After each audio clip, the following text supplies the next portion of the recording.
Господь царь, но Он желает воцарствовать. И Он будет царствовать только через нас, друзья. Он царствует через нас только.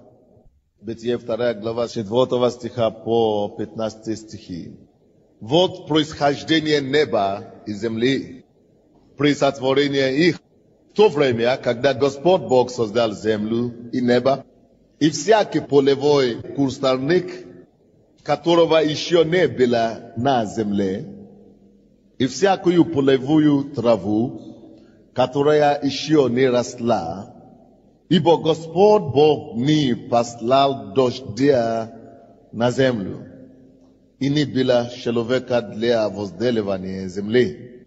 Но пар поднимался с земли и орошал все лице земли.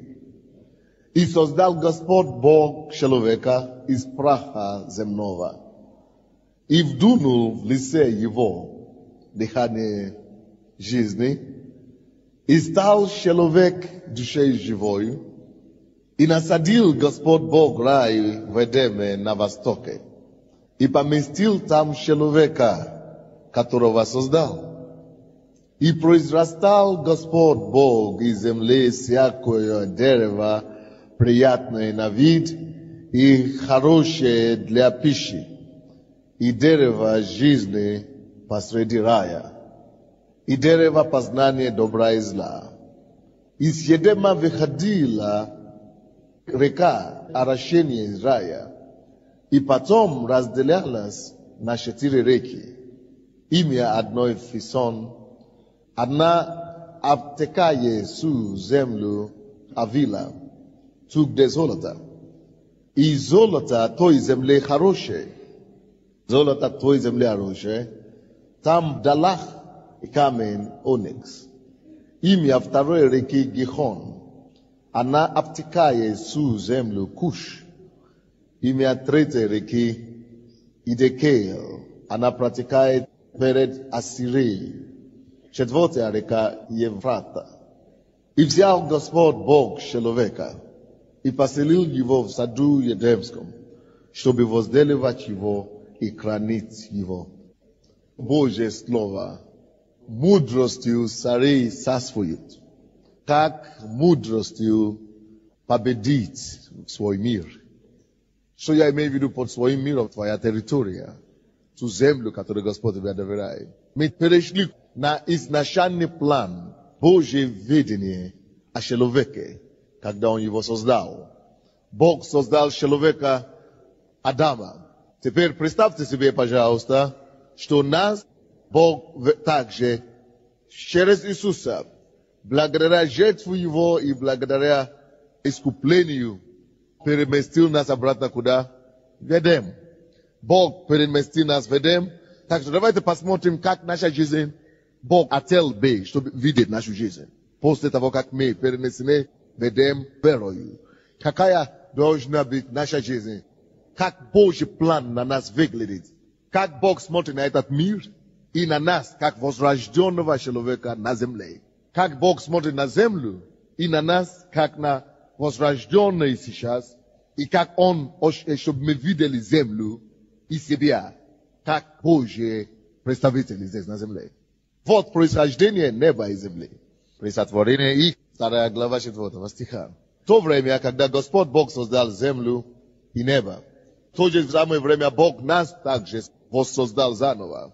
И представляем, что земля для нас тоже новая, потому что после возрождения все новое. Написано 2 Коринфянам 5 глава 17 стих. Теперь все старое прошло, и теперь все новое. Все новое. Новая земля, новый я, новая у меня жизнь, новая реальность, новый взгляд на жизнь. У меня совсем другой взгляд на жизнь. И буду поступить и смотреть на мир, как на что-то новое. Я начинаю свою жизнь по-новому. Новыми порядками, новыми законами, новыми требованиями и новые задачи, новые цели, новые успехи у меня будут. Вы хотите смотреть на мир вот таким образом, по-новому или нет? Вы желаете смотреть на мир вот так, по-новому или нет? И всякий полевой кустарник, которого еще не было на земле. Отметьте себе, Эту фразу. Обратите внимание. Вот земля, какая она была. И всякий полевой кустарник, Бог описывает кустарник полевой. И говорит, что, между прочим, чтобы вы знали, я описывал вам землю, какая она выглядит. И землю, кустарник, но ее еще не было. Но Бог уже описывает его нам. И всякий полевой кустарник, которого еще не было на земле. Он уже есть. Бог рассказывает его нам и говорит, его еще не было. Наша жизнь подобна на это дело. Есть место сасвования для тебя, земля, территория, где Бог уже определил давно. И Он дает тебе бремя об этом направлении работы. Он подсказывает тебе разными способами, Духом Святым, свидетельством внутренним, через тяжести, через разные ощущения, через учения, чтобы знать, вот твое призвание, вот твоя территория. Но все это уже для Бога есть. Все это реальность для Бога. И твое сасвование там, кустарник этот, это не росток, нет. Это не семя, нет. Это не листья маленькие, нет. Для Бога это уже кустарник. Это уже кустарник. Это уже дерево. Это уже совершенный вид. Хотя его еще нет. Но для Бога это уже кустарник. То же самое ваша жизнь. Бог видит и приготовил в духовном мире совершенство вашего призвания. И Он знает, какую славу Он хочет увенчать вас. И Он хочет вас видеть. То, что мы с вами сейчас делаем, то, что мы сейчас живем, это жизнь, которая должна быть водимым Духом Святым, чтобы исполнить ту программу, которая уже совершился в духовном мире. Мудростью устрояет дом. Притча 24, 3 стих. Мудростью устрояется дом, и разумом утверждается. Как это мудростью устрояется дом? Значит, дом строится мудростью. Это мудрость строит здание. Как эта мудрость строит здание? Очень просто. И, конечно, вы знаете, что Притчи 3 глава, давайте посмотрим, это тоже 19 стих. Господь премудростью основал землю. Это подтверждается или нет? Господь премудростью основал землю. Небеса утвердил разумом. Мудростью устрояется дом. Мудростью Господь утвердил землю.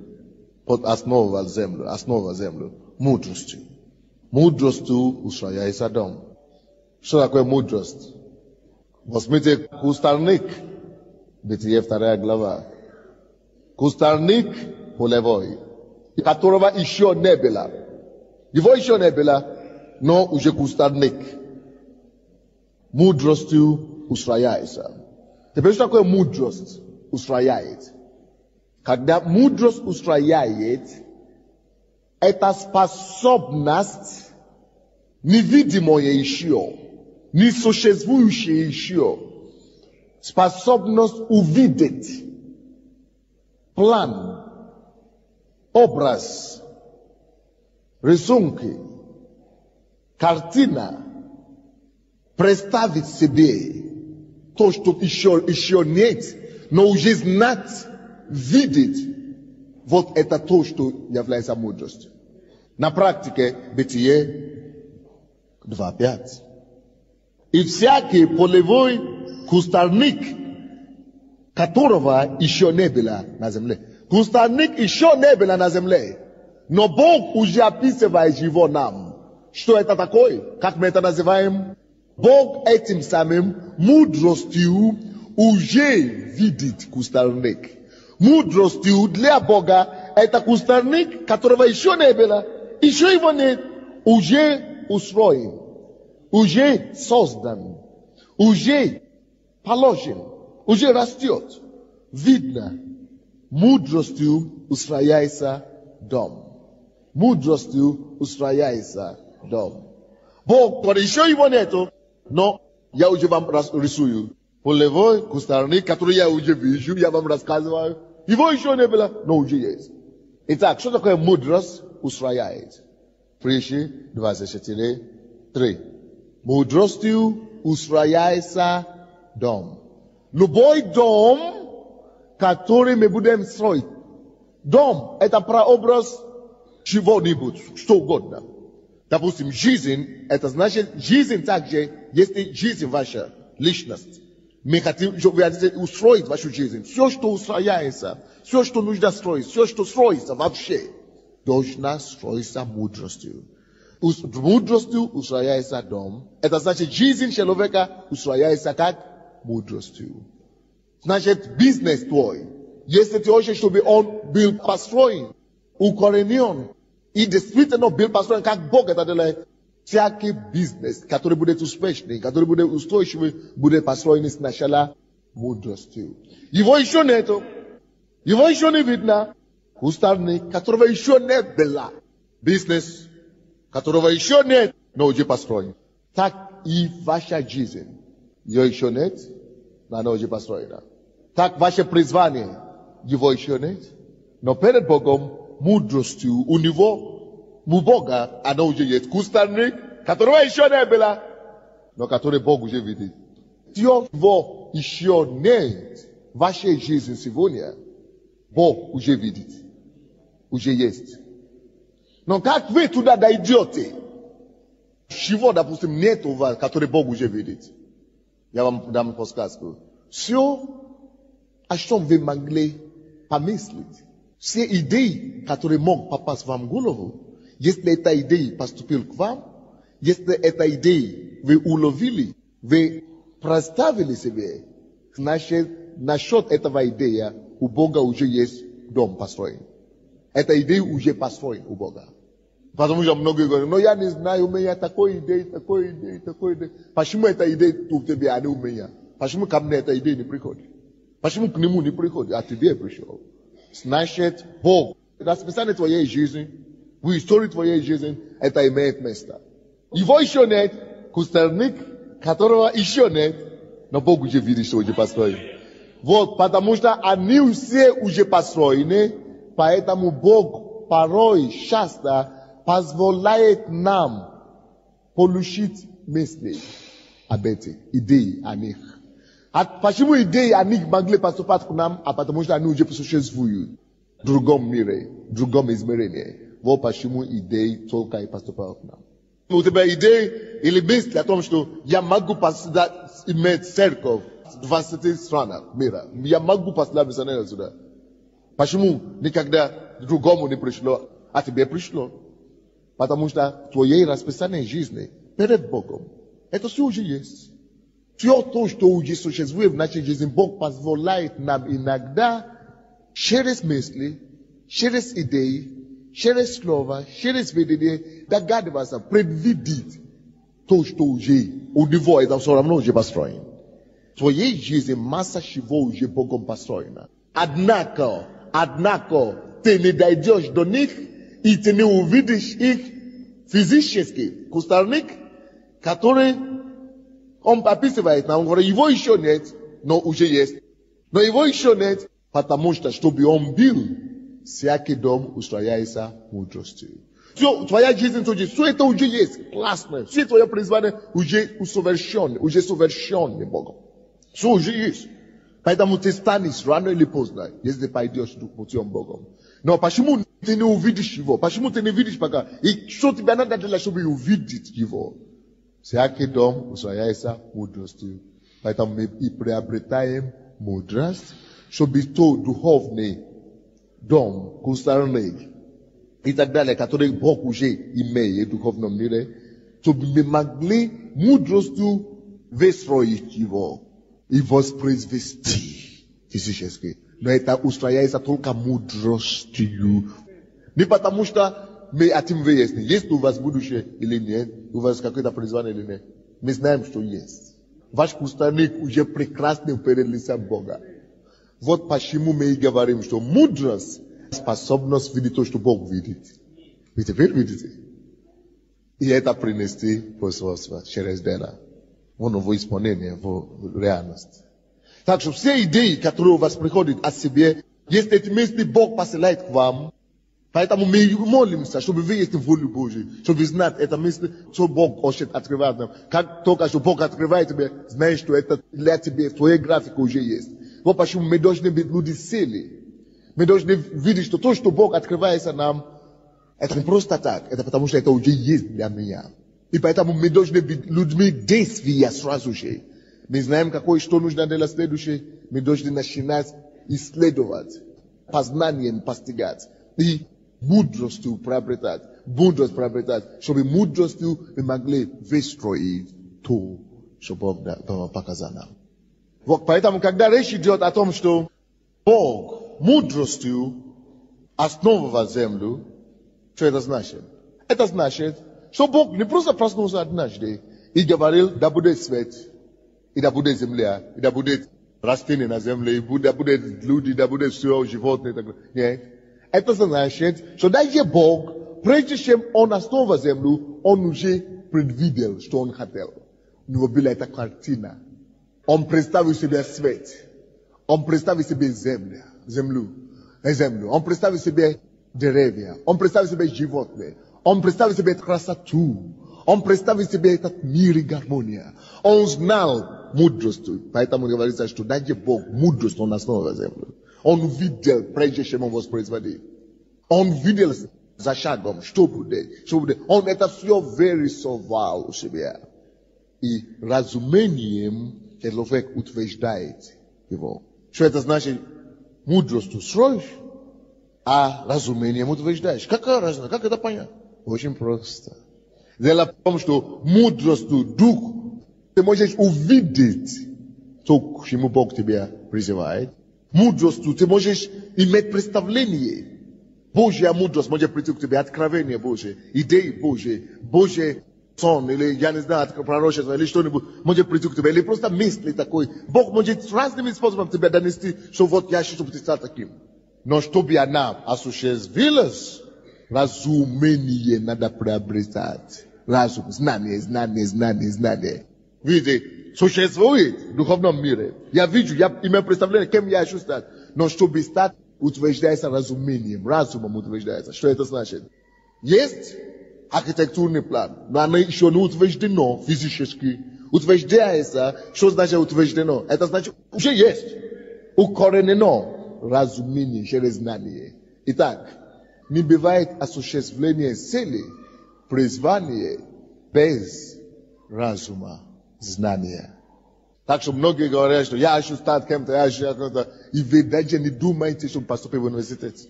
Представляете, допустим, Бог тебе открывает, что ты будешь спонсором Евангелия, ты будешь бизнесменом, ты будешь зарабатывать миллион. Ты знаешь это, ты принял это, я буду бизнесменом и так далее. Это хорошо. И ты молишься, Господь, я буду тебе служить, я тебе буду давать. И тебе даже не пришло на ум, что тебе надо поступить в университет. Какой ты недалекий все-таки. Никогда не утвердится эта идея, пока ты не приобретешь знание. Разумением только это утвердится. Поэтому, если ты работаешь где-то сейчас, найди заочный какой-то институт, университет, разных сейчас много. И приобретай разум, познание в этом направлении, которое тебе нужно. Вы видите, Бог может тебе дать талант. Так? Бог может тебе дать призвание. Но нужно развить этот талант через познание, через образование. Ты знаешь, что Бог призвал быть баскетболистом, и ты никогда не пошел с мячиком на тренировку, чтобы бросать мячик в корзину. Как ты станешь баскетболистом? Ты должен учиться. Видите, Бог дает талант, но мы развиваем его через обучение. Мы исследуем дело. То есть ничего никогда не утвердится. Разум, мудростью Богу, но оно не утвердится никогда без разума.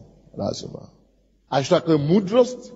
Мудрость еще обозначает, что не только видеть то, что Бог видит, мудрость еще значит не только слышать, но и что делать, исполнять. Значит, знание о твоем призвании это еще ничего не значит. Но то, что тебя приведет от знания о твоем призвании к исполнению твоему призванию, называется мудрость. Пока ты не дойдешь исполнению, осуществлению ты еще не мудрый. Это еще не мудрый. Видите, всякий раз, когда говорится, что мудростью основал землю, видите, это прошедшее время основал. Он не просто видел землю, но он утвердил, он основал, он сделал. Поэтому это он и мудрый. Поэтому это и мудрость. Итак, мудростью устрояется всякий дом. То же самое происходит. Это закон все еще работает. Он видит конечный итог, даже до того, когда здесь еще были куста и так далее. Это то, что мы называем мудростью устрояется. Ты увидел. Вот почему мы учимся. Иногда он знает, что он хочет. Но только когда он приступает к этому, все картины выстраиваются. Тогда все детали приходят. Тогда все это самое приходит и так далее. Ни один дом не может быть просто построен, потому что ты просто взялся, начал собирать камни, и цемент, и воду, и все. И ты думаешь, что дом уже строить. Нет. Всякий дом строится дважды. Сначала устрояется мудростью. Что такое мудрость? Мудрость — это способность видеть, что ты хочешь. Конечный итог. Но иногда это то, что ты видишь, неясно пока. Размазанный, загадочно и так далее. Вот почему нужно разум приобрести. Чтобы изучать больше в этом направлении. Исследовать эту тему больше. Пока ты будешь исследовать, пока ты будешь приобрести разум, ярче тебя видится. Ярче эта картина, то, что ты видишь, становится понятной. Ты уже не просто четко так это будет. Иногда Бог дает нам идеи о нашем призвании не готовом виде. Никогда Он не даст не готовом виде. Он просто тебе, как по сказку, чуть-чуть. Как идеи забросит тебе. Но Он хочет, чтобы ты верою это ухватил. Потому что если бы Он тебе уготовил все, показал, тогда это была бы не вера. А верующие, написано праведные, как буду жить? Верою жить буду. Это тогда Бог бы противоречил себе. Поэтому Он никогда не даст тебе все готовое. Он тебе даст подсказку. Он тебе забросит идеи, чтобы ты, или пророчество. Но ты еще не знаешь все до конца. Но ты поймешь, что да, это мое. Это то, что Бог мне призывает делать. Когда ты знаешь идеи, тогда Бог ожидает, чтобы ты начал исследовать Писание в этом направлении, образование. Ты уже стал бизнесменом, чтобы ты приобрел знания в этом направлении, в Библии, но еще и в миру, потому что ты будешь миром общаться. Мудростью устрояется дом. Вы поняли, что это значит сейчас? Потому что мудростью сначала архитектор видит этот дом, какой он будет, а потом только разумением, через познание, только утверждается. У Бога ваша жизнь, ваше призвание уже вот такое красочное, построено, ваше призвание, Бог знает, и уже все вот так уготовил. Но чтобы дойти до этого, вот почему говорится о мудростью надо, и чтобы утвердить его, основать его, надо разумение, вот почему мы учимся и приобретаем разум. Потому что, чтобы оно было построено, нужно набрать много элементов. 2 глава 5 стих. И всякий полевой кустарник, это то, что Бог видит, вот эта картина, кустарник. Но Бог говорит нам, вот это кустарник, которого еще не было на земле. Его еще не было, но Бог уже его видит. Ваша жизнь такая же. Уже есть. У вас есть судьба все равно. У вас есть призвание все равно. Дойдете ли вы до этого, или не дойдете, это уже дело вашего выбора. Потому что надо дойти только мудростью через знание, разумение и утверждение. И работа. Которого еще не было на земле. И всякую полевую траву, которая еще не росла. Ибо Господь, Бог, не посылал дождя на землю. Господь Бог не посылал дождя на землю. Почему же Бог не посылал дождя на землю? Поэтому она и не росла. Поэтому кустарник это и не появился. Полевая трава это и не появилась. Ибо Господь Бог не посылал дождя на землю, и не было человека для возделывания земли. Стоп. Кустарник это уже у Бога есть, полевая трава уже у Бога есть. И Бог говорит, что Бог не посылает дождь. И потому что Бог не посылал дождь, кустарник это у Бога уже есть, но она не растет. Нету его физически, потому что нету дождя. И Бог потом объясняет нам, почему нету дождя, почему Он не посылает обеспечение, ресурсы, почему Он не посылает деньги, почему Он не посылает деньги на ваше призвание, почему Он не посылает ресурсы, почему Он не посылает вам помощи, почему Он не посылает людей, которые могли помочь вам, почему Он не посылает ресурсы все, которые вам нужны. Потому что не было человека для возделывания земли. Из-за того, что не было человека, который мог бы... Земля уже есть. Кустарника нет. И дождя нет. Бог не посылает дождя, потому что не было человека, который готов работать и трудиться. Потому что не было человека на земле для возделывания земли. Бог не посылает дождя. И кустарники не растут. Хотя они уже есть, перед Богом уже кустарник готов. Половая трава уже готова. Но Бог не посылает, потому что нет человека, который бы возделывал. Есть место царствования, которое Господь готовит для каждого из нас. Там, где мы должны найти как свое место призвания и копать, и там быть головою, а не хвостом. Это место нашего призвания, которое Господь дал нам, у каждого есть. Чтобы мы были готовыми и сильными. Однако, пока Бог не увидит у вас желание и готовности, и не увидит конкретные действия ваши, направление развития этого видения, которое Он дал вам, вложил вам на сердце, в направлении работы вашей, труд ваш, направление возделывания, Он не пошлет дождь и ресурсы не пошлет. Поймите, что у Бога есть программа. Половая трава и что? Кустарник. У Бога была эта программа уже готова. Бог хочет его произвести. Но если Бог не нашел человека, который готов работать, и который готов возделывать землю, Он не делает. Он не дает дождь. То же самое в нашей жизни. Он показал каждому из нас, чем Он бы хотел, чтобы мы занимались. Кто-то должен заниматься молитвенное служение. Она может делать, может не делать. Но Бог видит, что когда Он тебя призывает, может минуты не так не состоялся. Но даже в том возрасте, как Бог вас призвал, Он имеет место для вас. Может быть, просто чтобы вы воспитывали кого-то. Может быть, просто чтобы вы вели кого-то. Может быть, чтобы вы вели какое-то служение. Есть территория все равно для вашего царствования.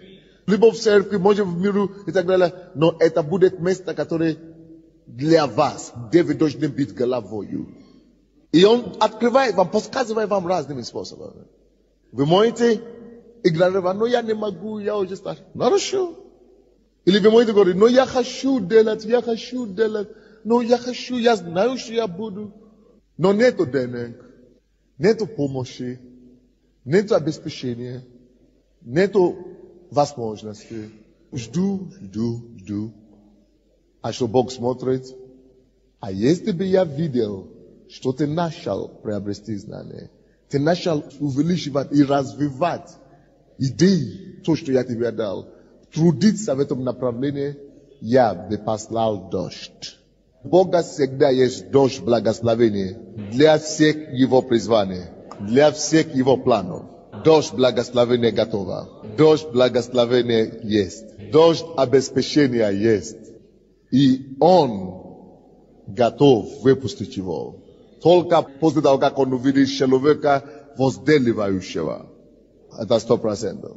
И всякий полевой кустарник, которого еще не было на земле, и всякую полевую траву, которого еще не росла, ибо Господь Бог не посылал дождя на землю, и не было человека для возделывания на земле. Причина, почему Бог не посылает дождь, потому что не было человека, который возделывал землю. Бог должен найти человека сначала, который будет возделывать землю, a потом посылаешь дождь. Это его принцип. Его причина, почему у вас нету пока, вы ждете благословения на ваш бизнес, на ваше дело, и она не приходит. Очень просто. Бог ждет ваше дело. Он сам притормаживает утверждение этого дела. Потому что разум мудрости устрояется, но она должна быть утверждена разумом, поэтому мы должны продолжать поиском. То же самое в бизнесе. Если вы перестанете приобретать разумение, изучение рынок, изучение специфики вашего бизнеса, климат, законодательства, изучение всего, если вы перестанете этого делать, вы увидите, что сначала ваш бизнес остановится на таком же уровне. А потом вы уже даже не сможете зарабатывать столько. Вы уже пойдете вниз, потому что вы не занимались разумением, вы не занимались знанием, вы не приобретали. Вы говорите, но у меня же талант есть, но у меня же дано от Бога. Посмотрите на наши женщины.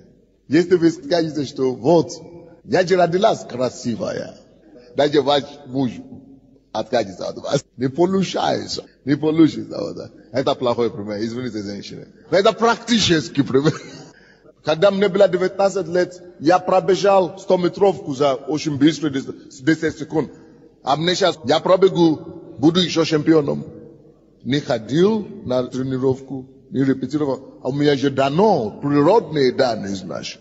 Какой бы ни был талант, прирожденный, если ты не будешь заниматься приобретением, разумением, в этом направлении увеличиваться, двигаться дальше, и тебя не только все прекратится, но ты начнешь идти назад и деградироваться. Какой бы ты ни было дано от Бога, какой бы ни было призвание, какой бы ни было помазание, утверждайся разумом.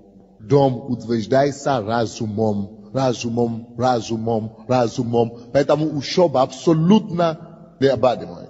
Это то же самое, что кто-то говорит, Бог мне дал голос, природный голос. Хорошо, что Бог тебе дал природный голос, но если ты не будешь заниматься над этим, поставить этот голос, если не будешь работать над этим, увеличивать, ты используешь это воло 2 года, 3 года, уже все никуда не годится.